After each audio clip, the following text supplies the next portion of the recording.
l'épisode précédent, mon cousin Jeff nous avait remis un défi. Celui de récupérer un colis.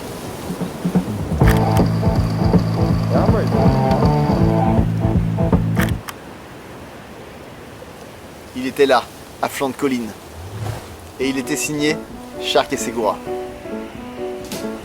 Et au menu, un équipement complet pour la moto. En commençant par 2 casques S-Drac. Mais aussi des gants, vestes, jeans, pulls. Mais ça, on vous le montrera un peu plus tard. We're gonna run to all on that day. Will I run to the rock? Please hide me and run to the rock. Please hide me and run to the rock. Please hide me, Lord, all on that day. But the rock cried out, I can't hide you, the rock cried out. I can't hide you, the rock cried out. L'important, c'était de repartir vite, car le ciel allait nous tomber sur la tête. C'est reparti. Et on n'avait qu'une hâte. C'était de passer notre première frontière.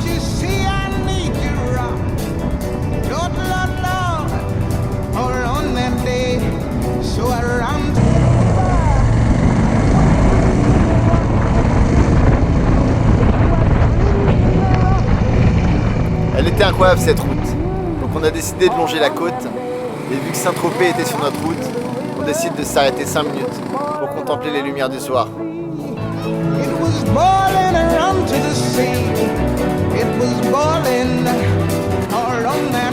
Il y avait de l'animation sur le port, donc on est resté écouter un peu de musique.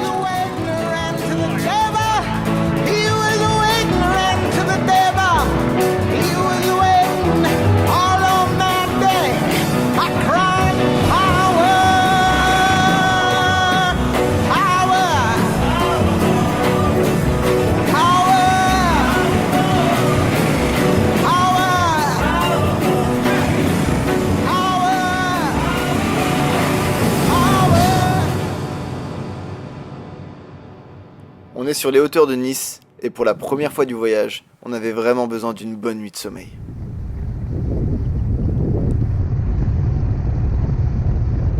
Mais on a rencontré un problème, et de taille. Il n'y avait absolument aucun endroit pour s'arrêter pour dormir. C'est terrible, parce que nous avions l'impression d'être enfermés dehors. Ce n'est pas devenu un cauchemar, mais presque. J'étais tellement fatigué, que j'ai fermé les yeux genre une seconde. Je m'endormais, et je me réveillais. Je m'endormais et je me réveillais encore. Il était vraiment temps de s'arrêter.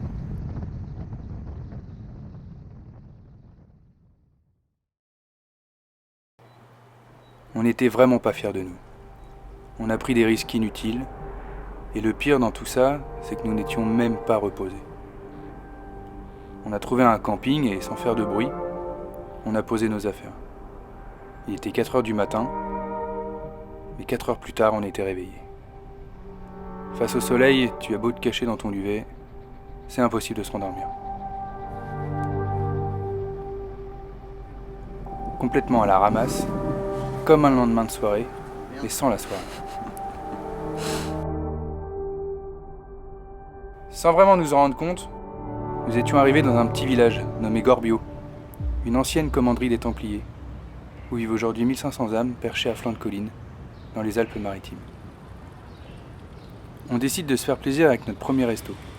Une très belle vue sur le vallon et un cuistot qui nous a bien régalé. Si vous passez dans le coin, n'hésitez pas. On vous met l'adresse dans la description, ça vaut vraiment le détour. Les routes nous attendent, mais nos 2 motos suscitent de plus en plus la curiosité des inconnus qui rêvent d'aventure. Et c'est toujours un plaisir de partager un court moment avec eux.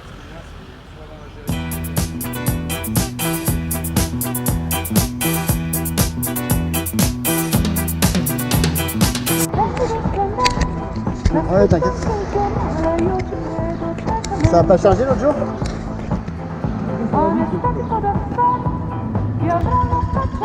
Je sais pas si tu m'entends, François, je suis derrière toi. Ouais, ça roule. Vas-y, tu me suis? Ouais, tu passes après la voiture.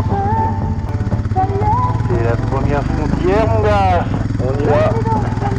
Ah, t'as tes papiers, t'as tout? Ouais. J'espère qu'ils vont pas nous arrêter pour les pâtés des nerfs qu'on a encore. Ouais, c'est vraiment un truc le plus fort. Il n'y a pas de pain Ah si, il y a des gendarmes là. Bon bah, c'est ça. Allez, c'est parti. Vite ta vie, on l'a fait. On l'a fait. Ouais, attends, on s'arrête, on fait le point sur le itinéraire. Ouais, si tu veux, on peut s'arrêter.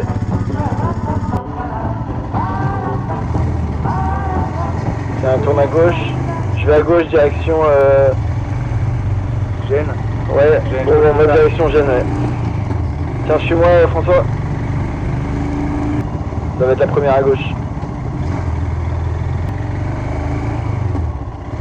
On va tranquillement sortir de la ville et puis on va essayer de prendre l'autoroute. L'autoroute? Bah ouais, on n'a pas le choix, on est en retard de malade.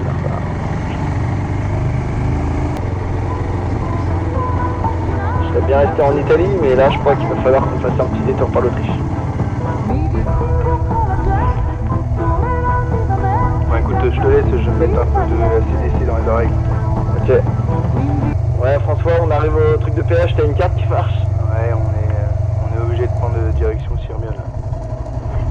Okay. François, tu payes pour moi? Ah oui. Vas-y, approche. Ouais, c'est bon, j'ai pris un ticket.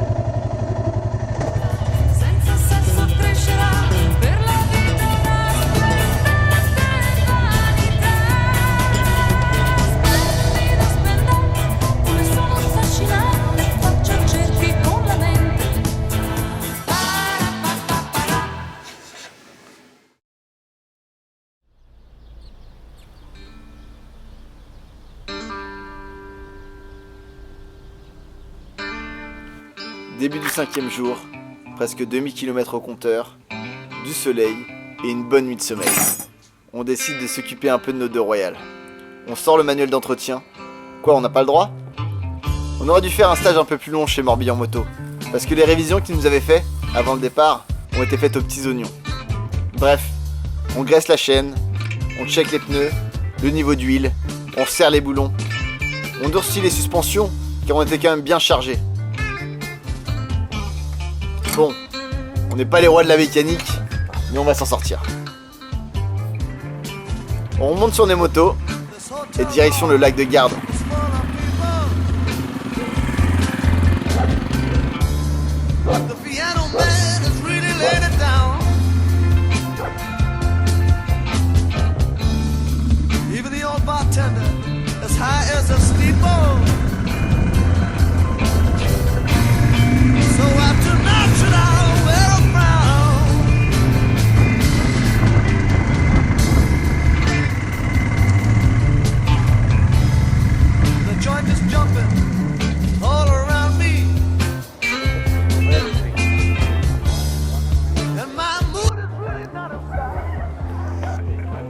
S'il y a bien un truc casse-pied en moto, c'est bien les bagages. Parce que lorsqu'il faut descendre de sa monture et aller visiter le château d'en face, tu te poses 2 fois la question avant de laisser ta maison comme ça. Donc cette magnifique petite ville qu'est Sirmione nous restera malheureusement inconnue.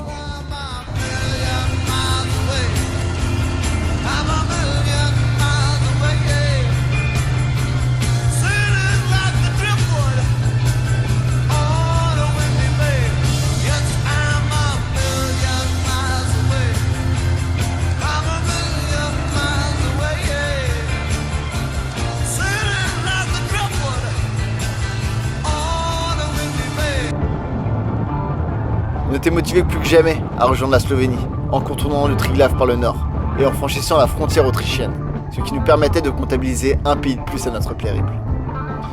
On a alors entamé la route la plus pénible du voyage, du goudron à perte de vue, des 38 tonnes en file indienne. La seule chose qu'on a vue de cette partie d'Italie, c'est des cappuccinos et des cafétérias sur le bord de l'autoroute. On se console en se disant que nous découvrirons l'Italie au retour. L'objectif, c'était le lac de Bled.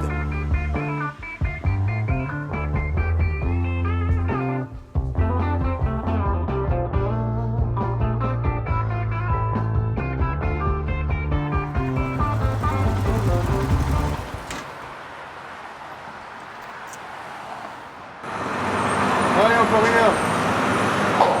Encore 1 heure et on est au lac de Bled. Et nom de Dieu, on l'aura mérité ce petit lac. Donc ça, c'est ce qu'on se disait à chaque fois que l'on regardait le GPS. En vérité, c'est qu'il nous fallait toujours 3 heures de plus. Vous commencez à comprendre pourquoi on se couche à 3 heures du mat tous les jours ? C'est lent !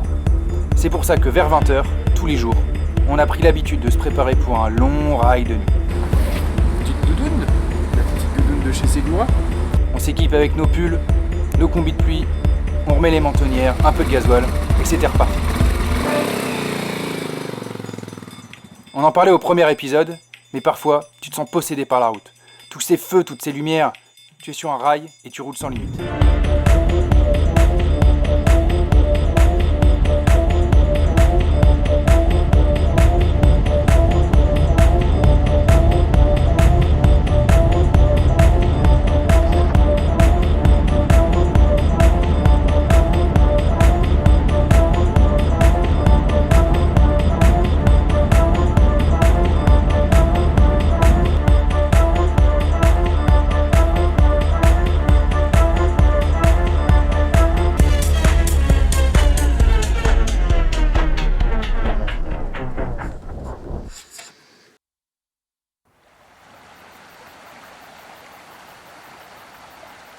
Ça, c'est l'entrée du camping municipal de Bled. Et ça, c'était notre tente pour la nuit.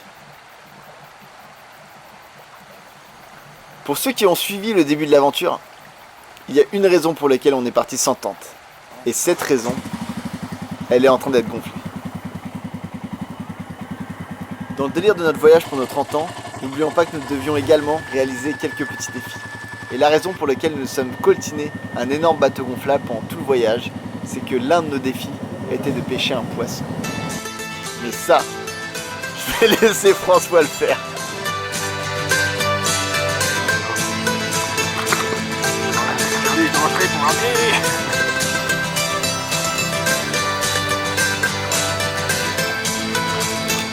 The pictures tell the story. This life had many shades. I'd wake up every morning and before I'd start each day. Moi je veux voir aussi tes talents de pêcheur. D'abord, on s'ouvre une bière. Un bon pêcheur, un pêcheur bon. Génial. Le lac de Bled allait devenir notre terrain de chasse. Lancé après lancé, et après des heures de combats effrénés, nous sommes revenus bredouilles. Nous éviterons donc, bien sûr, de revenir là-dessus, ok ? Oh putain, on va se prendre un orage dans ce parc, ça. Quittez le navire.